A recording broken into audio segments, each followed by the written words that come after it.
Hello สบายดีทุกคนสบายดีแม่บ้านสบายดีอุ่นสบายดี FC ทั้งภายในและต่างประเทศมื้อนี้เขาก็จะมาเล่าเรื่องข่าวใหญ่น้องพี่น้องซึ่งว่าข่าวนี้หลายๆคนก็อาจจะได้ยินข่าวผ่านมาแล้วอยู่ตามกระแสที่เขาบางคนอาจจะเห็นอยู่น้ำตามข่าวบางคนอาจจะเห็นอยู่ตาม Facebook หรือว่าอยู่ตาม YouTube แต่ว่ามื้อนี้เขาก็จะมาเว้าให้พี่น้องลาวเฮาที่อยู่สหรัฐอเมริกาได้ฟังแล้วเขาก็เรียนรู้เกี่ยวกับข่าวนี้ไปนํกันเนาะพี่น้องว่าเรื่องราวก็มีอยู่ว่าเกี่ยวกับเรื่องข้อกฎหมายว่าเป็นหยังเฮาได้รับการอภัยโทษแล้วแต่ยังถูกในประเทศอันนี้ก็เป็นเรื่องราวของคนลาวเผ่ามงชื่อว่าตูลือว่างเนาะพี่น้องเฮาสิมาเบิ่งว่าคดีของเราเป็นแนวใดและข้อกฎหมายที่ก็จะเว้าออกมานั่นมันใกล้ตัวเฮาหรือบ่เฮาก็จะมาเรียนรู้ไปนํกันเนาะอันนี้ก็ถือว่าเป็นข่าวใหญ่แล้วก็ข่าวใหม่ที่ให้เฮาได้เรียนรู้ไปนํกันเนาะประเด็นก็คือว่าเนาะข่าวนี้มันเกิดขึ้นที่ว่าสำนักงานข่าวใหญ่หลายๆข่าวก็ออกมาและอีกอย่างหนึ่งรัฐมนตรีกระทรวงการต่างประเทศของสหรัฐอเมริกาโดยทางมาโกโรบิโอเพิ่นก็ออกมาแถลงการแต่ว่าเขาจะมาสรุปโดยย่อแล้วก็มาเล่าให้ทุกคนได้ฟังว่าเป็นแนวใดเนาะแม่บ้านก็ขออนุญาตเราไปตามข่าวเดียวคนสิหาว่าเฮาไปตืมน้ำตืมตอนหรือว่าข่าวมันออกมาแนวนึงเว้าไปอีกแนวนึงอันนี้ขออนุญาตเราไปตามข่าวที่เป็นข่าวออกมาเนาะพี่น้องเนาะมื้อนี้เฮาก็มาติดตามข่าวใหญ่จากสหรัฐอเมริกาที่กำลังเป็นประเด็นถกเถียงกันอย่างร้อนแรงนั่นก็คือคดีของตูลือว่างชายสัญชาติลาวอายุ42ปีที่ล่าสุดเนาะแล้วก็ได้ถูกทางการสหรัฐเนรเทศกับไปยังสปป.ลาวเป็นที่เรียบร้อยแล้วความที่น่าสนใจของคดีของเราก็คือเราก็ได้รับการอภัยโทษจากผู้ว่าการรัฐมินนิโซตาแต่เป็นหยังทางรัฐบาลกลางสหรัฐจึงยังตัดสินใจในประเทศเรามื้อนี้เขาจะมาสรุปเรื่องราวให้ฟังเนาะพี่น้องเนาะเริ่มต้นจากความเป็นมาของตูลือว่างได้เดินทางเข้ามาอาศัยอยู่ในสหรัฐอเมริกาตั้งแต่ปี1994ตั้งแต่ยังเป็นเด็กน้อยและได้รับการอาศัยอยู่ที่สหรัฐอเมริกาอย่างถูกต้องตามกฎหมายแต่ถึงอย่างใดก็ตามในปี2006เราได้ถูกตัดสินความผิดในคดีร้ายแรงเกี่ยวกับการล่วงละเมิดทางเพศเด็กหญิงอายุ10 ปีที่อยู่รัฐมินนิโซตาซึ่งความผิดนี้เฮ็ดให้ทางการสหรัฐได้ยกเลิกสถานะทางการได้ถูกยกเลิกสถานะทางกฎหมายของเราและมีคำสั่งในประเทศออกจากสหรัฐเป็นต้นมาจุดพลิกผันของคดีนี้ก็คือเนาะเรื่องนี้กลายเป็นกระแสทางการเมืองที่ใหญ่ซึ่งเกิดขึ้นในเดือนมิถุนายนก็คือเดือน6ปี2026ที่ผ่านมาเมื่อคณะกรรมการอภัยโทษของรัฐมินนิโซตาซึ่งนำโดยผู้ว่าการรัฐชื่อว่าทานทิมวอลส์ได้มีมติเป็นเอกสารมอบการอภัยโทษให้แก่ตูลือว่างโดยมีรายงานว่าการอภัยโทษนี้ได้รับการสนับสนุนจากผู้เสียหายในอดีตอีกด้วยแต่ว่าหลังจากนั้นบ่ดนในวันที่10เดือนกรกฎาคมปี2026ก็คือวันที่10เดือนตุลาคมหรือว่าวันที่10เดือน7กรมรักษาความปลอดภัยแห่งชาติของสหรัฐก็คือ DHS ก็คือ Homeland Security และเจ้าหน้าที่กวดคนเข้าเมืองก็คือเจ้าหน้าที่ ICE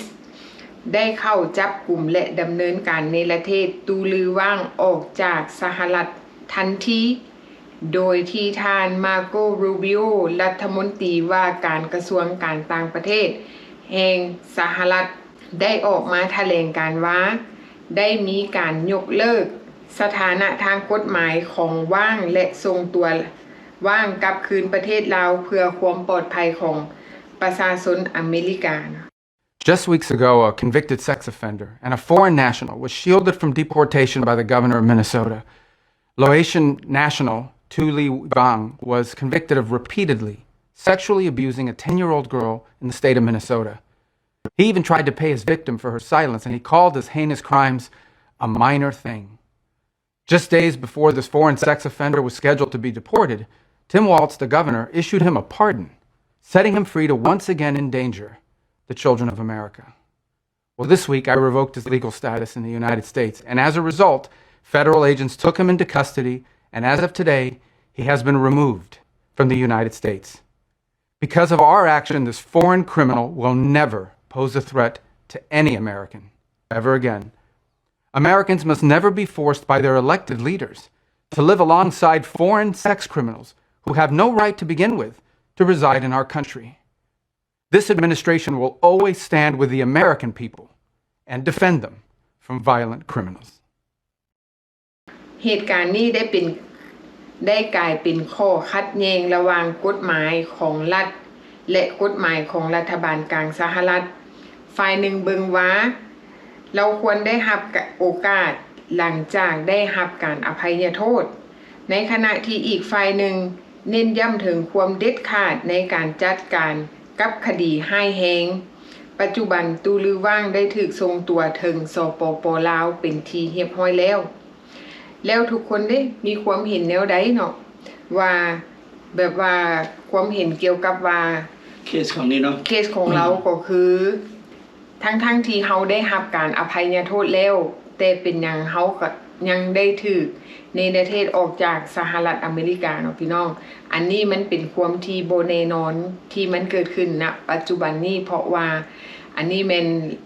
มันเกี่ยวข้องกับว่ารัฐบาลกลางหรือว่าเจ้าหน้าที่ของทางภาครัฐเนาะเขาเจ้าคล้ายๆแบบเขาเจ้าบ่ยอมกับว่าแม่นเนาะเพราะว่าเขาเจ้าคิดว่าเขาเจ้าเน้นย้ำถึงว่าความปลอดภัยของประชาชนอยู่ในสหรัฐอเมริกาโดยที่บ่มีข้อยกเว้นทั้งที่เราได้รับการอภัยโทษเป็นที่เรียบร้อยแล้วก็คิดว่าดีใจได้กลับคืนเข้ามาสู่ครอบครัวได้กลับคืนมาใช้ชีวิตตามปกติแม่นเคสแบบนี้เฮาก็เห็นหลายคนในที่ถูกอภัยโทษแล้วกลับมาบ้านมาหาลูกหาครอบครัวนะเฮาก็เห็นหลายเคสเกี่ยวกันแต่ว่าเคสนี้แปลกอีหลีแปลกว่าแบบว่า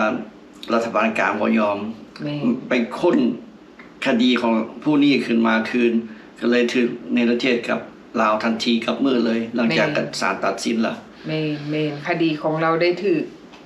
กลื้อฟื้นคืนมาเนาะดึงคืนมาได้มาเปิดเคสของเราใหม่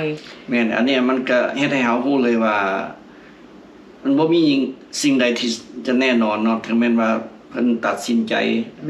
ให้เฮากลับมาครอบครัวแล้วอันนี้ก็เป็นตัวอย่างบางครั้งหลายคนอาจจะคิดว่าโอ้เฮาได้รับการอภัยโทษแล้วทุกสิ่งทุกอย่างมันถูกต้องตามกฎหมายเฮาก็คิดว่าเฮาสิกลับมาเป็นพลเมืองอเมริกาแล้วก็อยู่กับครอบครัวแล้วก็ดำเนินชีวิตแบบปกติแต่ว่ามันก็เป็นฝันร้ายเนาะฝันร้ายที่ว่าบ่นึกบ่ฝันว่ากรณีแบบนี้มันจะเกิดขึ้นบางคนอาจจะคิดว่ามันเป็นไปบ่ได้ดอกแต่ว่ามื้อนี้เฮาได้เห็นแล้วว่าทุกสิ่งทุกอย่างถ้าหากว่าทางภาครัฐเขาเจ้าคิดว่าเขาเจ้าเฮ็ดได้มันก็เป็นไปได้เพราะว่าอันนี้มันอิงตามข้อกฎหมายที่เขาเจ้าเอามาขึ้นศาลเนาะบ่แม่นว่าแบบว่าอยากเฮ็ดหยังก็เฮ็ดแต่ว่ามันก็ต้องได้ผ่านสภาผ่านศาลเนาะอันนี้เขาเจ้าก็ไปขึ้นศาลแล้วเรียบร้อยแต่ว่าศาลก็ตกลงตัดสินให้ในประเทศเนาะในประเทศกับมือเลยหลังจากศาลตัดสินแม่นอันนี้ก็ถือว่าเป็นข่าวใหญ่ที่หลายๆคนก็ถือว่าวิตกกังวลกับว่าแม่นสำหรับคนที่กระทำความผิดแม่นถ้าได้ยินข่าวแบบนี้อ้าวก็ตกใจแท้เนาะคนที่ว่าอภัยโทษแล้วคนที่มันก็ทุกสิ่งทุกอย่างก็เรียบร้อยดีหมดแล้ววันนี้พัดบ่แล้วซะหั่นนะแม่นเนาะอันนี้มันอาจจะเกิดขึ้นอนาคตข้างหน้ามันอาจจะเกิดขึ้นกับใครบางคนก็อาจจะเป็นได้อันนี้เฮาบ่สามารถฮู้ได้คือหลายคนว่าถูกเจ้าหน้าที่ไอซ์จับตัวไปแล้วเนาะแล้วเฮาก็จ้างทนายความเฮาไปสู้หลังจากสู้ออกมาแล้วเฮาก็อาจจะคิดว่าโอ้เฮาปลอดภัยแต่ว่าถ้าหากว่าเขาว่า Homeland Security หรือว่ารัฐบาลกลางเขาเจ้าไปลื้อฟื้นเนาะไปเอาคดีเฮาขึ้นมาเพื่อจะมา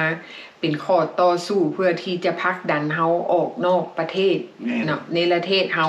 อันนี้มันก็เป็นสิ่งหนึ่งที่เฮาควรวิตกกังวลแต่ว่า ทุกสิ่งทุกอย่างนั้นมันก็ต้องไปตามข้อระเบียบกฎหมายอันนี้ขึ้นกับว่าทนายความของเฮานั้นมีความพร้อมและก็มีความเก่งส่ำใดที่จะไปสู้คดีให้เฮาแต่ว่าการสู้คดีแต่ละครั้งมันก็มีค่าใช้จ่ายถือว่าหลายพอสมควรเนาะอันนี้คันกรณีแบบนี้นี่ค่าใช้จ่ายที่ไปจ้างทนายความอาจจะบ่เป็นหลักหมื่นมันอาจจะเป็นหลักแสนเนาะถือว่าแพงอันนี้กรณีของแต่ละคนกับบ่คือกันขึ้นกับว่าคดีน้อยคดีใหญ่ว่าความรุนแรงของมันหลายน้อยส่ำใดเนาะเฮาก็อาจจะเคยได้ยินเกี่ยวกับเรื่องคดีเกี่ยวกับการล่วงละเมิดทางเพศเด็กเนาะบางคนก็คือกรณีนี้เราถูกรับการอภัยโทษถือว่าเพิ่นอนุญาตให้เราได้กลับคืนมาใช้ชีวิตตามปกติแต่อีกฝ่ายหนึ่งผัดบ่ยอมเนาะทางด้านระเบียบกฎหมายนี่บ่ยอมมันก็อาจจะมีหลายๆคดีที่ว่าหลายเจ้าหน้าที่ของรัฐบาลกลางเขาเจ้าบ่ยอมเพราะว่าคือเขาเห็นข่าวนี่แหละเจ้าหน้าที่ของผู้พิพากษาที่เขาเจ้าชนะคดีที่เขาเฮ็ดคลิปออกไปผ่านมานี่เนาะ6-3ที่ผู้พิพากษามีสิทธิ์ตัดสินว่าถูกหรือผิดเนาะโดยที่บ่คำนึงถึงว่าบ่จำเป็นต้องไปขึ้นศาลก็ได้คันเขาเจ้าเห็นว่าเฮากระทำความผิดแบบว่าผิดก็คือผิดก็จะตัดสินใจละแม่นแล้วบ่มีคำว่าเปลี่ยนใจอีกแม่ถ้าเขาจะตัดสินใจว่าผิดแล้วก็จะส่งออกกับมือโลดบ่ได้รอท่าหลายมือแม่เนาะก็คือเฮาเห็นเคสนี้เนาะตัวอย่างแม่เฮาก็มาเรียนรู้ไปนํกันเนาะพี่น้องเนาะอันนี้แม่นถือว่าแม่นกรณีตัวอย่างเพื่อที่จะให้ประชาชนลาวเฮานั้นระวังตัวเตรียมตัวแล้วก็เตรียมพร้อมนะเวลาเขาส่งเฮากลับบ้านมาแล้ว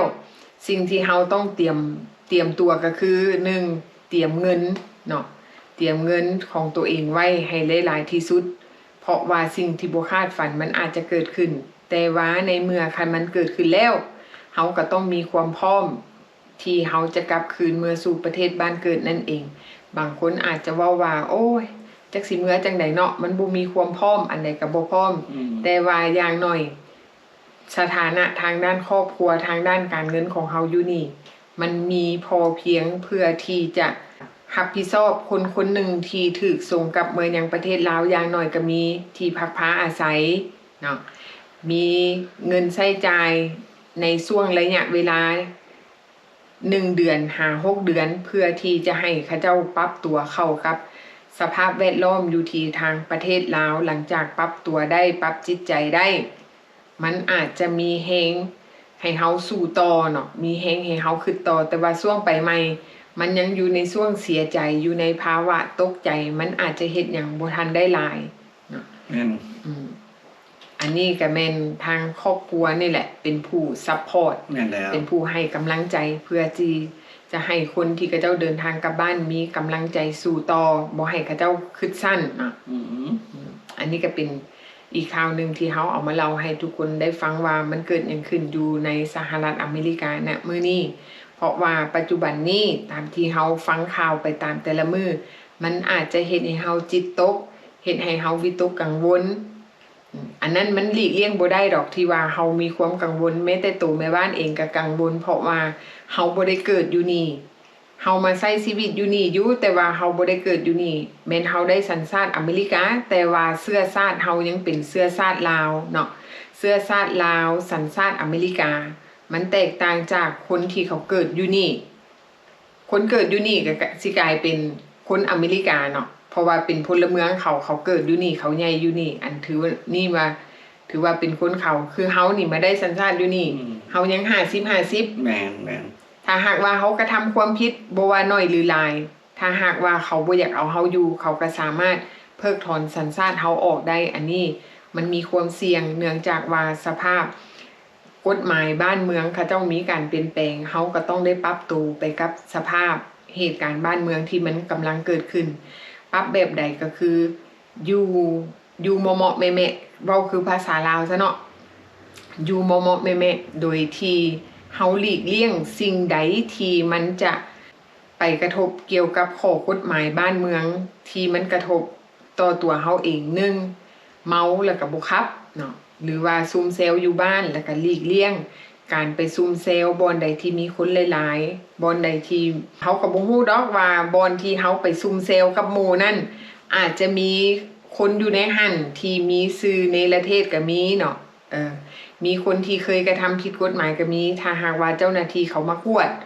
เขาบ่ได้กวดแต่คนเดียวเขาเจ้าจะกวดรวมหมู่อันนี้เฮาก็ต้องระวังแม่นอยู่ว่าเฮาบ่ทัน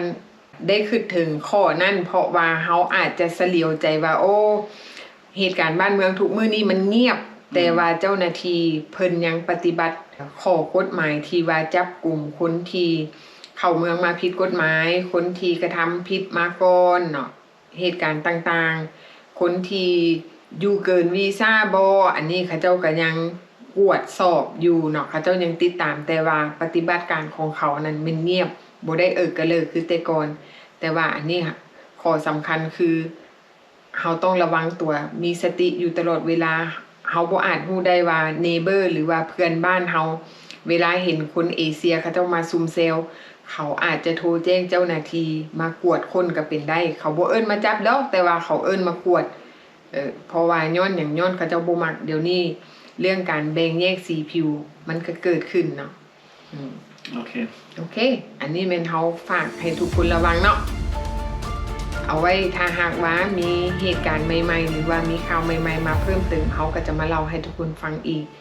พบกันใหม่คลิปหน้าเนาะพี่น้องเนาะบ๊ายบาย